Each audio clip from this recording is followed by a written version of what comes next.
چوتھا ہے کثرت معاصی، بہت زیادہ گناہ کرنے سے بھی دعائیں کمزور ہو جاتی، دعا میں رکاوٹ آ جاتی۔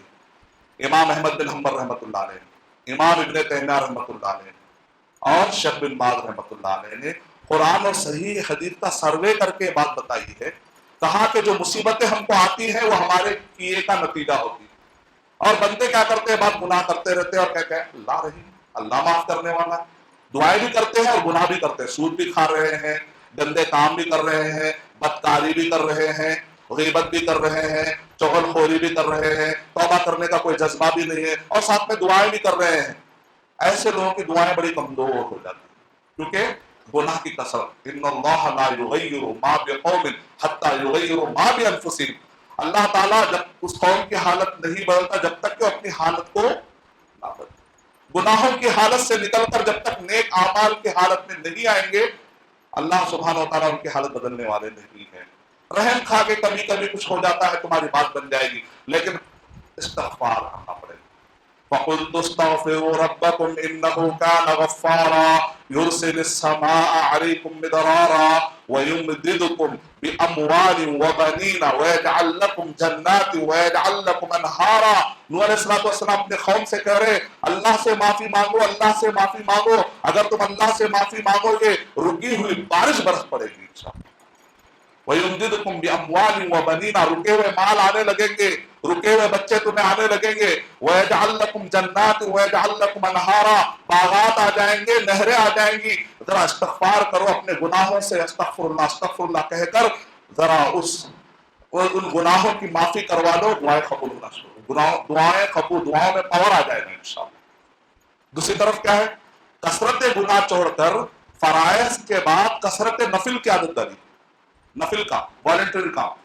ارے اس کی مدد کرنا مجھ پر کیا ضروری، ٹھیک ہے آپ یہ فیل کر رہے ہیں کہ وہ مدد کرنا ضروری نہیں ہے، لیکن اگر آپ مدد کر دیں گے اس کے باوجود تو آپ کا یہ نفل کام ہوگا نا، والنٹری۔ نفل نماز پڑھنا ہی نفل کام نہیں، نفل روزہ رکھنا ہی نفل کام نہیں ہے۔ جو بھی آپ نفل کام اللہ کو خوش کرنے کے لیے آپ کرتے رہتے ہیں، صدقہ، خیرات، مدد، کسی کی تکلیف کو ہٹانا، کہیں دعوتی کام ہو رہا ہے تو آپ چلیے میں والنٹیئر بنتا ہوں، چلیے آگے بڑھ کر مسجد کا کام سنبھالتے ہیں، آپ دعوت کا کام سنبھالتے ہیں، دینی پروگرام کا کام سنبھالتے ہیں، آپ کہتے ہیں چلو میں والنٹیئر بنتا ہوں، اللہ کے لیے کچھ دین کا کام کرتا ہوں، آپ کے دماغ میں آتا ہے میرے لیے فرض نہیں ہے، تو بھی آپ کہتے ہیں چلو میں نفلی طور پہ آگے بڑھتا ہوں۔ زندگی کے سارے شعبوں میں نیکی کا کام آگے بڑھ کر کرنے کے لیے نفلی طور پر آگے آپ لیڈ لیتے ہیں، تو اس کی فضیلت کیا جانتے ہیں؟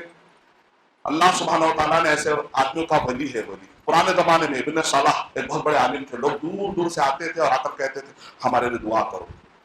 زندہ آدمی کو جا کر سفارش کرنا جائز ہے، مردہ آدمی کو نہیں، زندہ آدمی۔ پرانے زمانے میں ابن تیمیہ رحمۃ اللہ علیہ بڑے بڑے علماء کرام، آج کے دور میں بڑے بڑے علماء کرام ہیں، ان کے پاس لوگ جا کر کہتے ہیں ذرا دعا کرو مولانا۔ کیوں؟ کیونکہ لوگ فرائض کے ساتھ ساتھ کیا کرتے ہیں، نفل نمازیں پڑھتے ہیں، سنتیں پڑھتے ہیں۔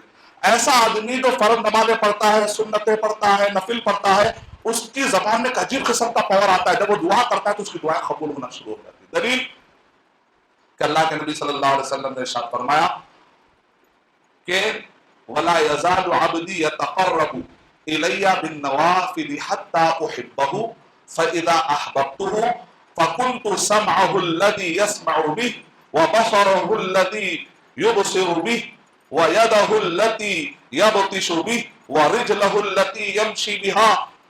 جب بندہ فرائض کے بعد، فرائض اس کے حدیث میں پہلے فرائض، ایک مان لو دعوتی کام کر رہے ہیں، دینی کام کر رہے ہیں، لیکن فرض نماز نہیں پڑھ رہے، ایسا نہیں، فرائض ہو، دین کے کام میں بہت آگے ہے، ماں باپ کی قدر نہیں کرے، نہیں، پہلے فرائض ہو، بعد میں نوافل کا اہتمام۔ تو نوافل کا اہتمام کریں گے تو فائدہ کیا ہوگا؟ اللہ تعالیٰ کہہ رہے ہیں میں اس کا کان بن جاتا ہوں جس سے وہ سنتا ہے، میں اس کی آنکھ بن جاتا ہوں جس سے وہ دیکھتا ہے، میں اس کا ہاتھ بن جاتا ہوں جس سے وہ پکڑتا ہے، میں اس کا پیر بن جاتا ہوں جس سے وہ چلتا ہے۔ اس کا کیا وَلَئِن سَأَلَنِي لَأُعْطِيَنَّهُ، اب یہ بندہ اگر مجھ سے کچھ مانگے گا نا میں ضرور دوں گا۔ اللہ اکبر، کیا پاور آ گیا دیکھیے دعاؤں، کیا پاور ہے۔ یہ پاور لینا ہے، نوافل کا اہتمام کرنا، فرائض تو کرنا ہی کرنا ہے، نوافل کا بھی اہتمام کرنا ہے۔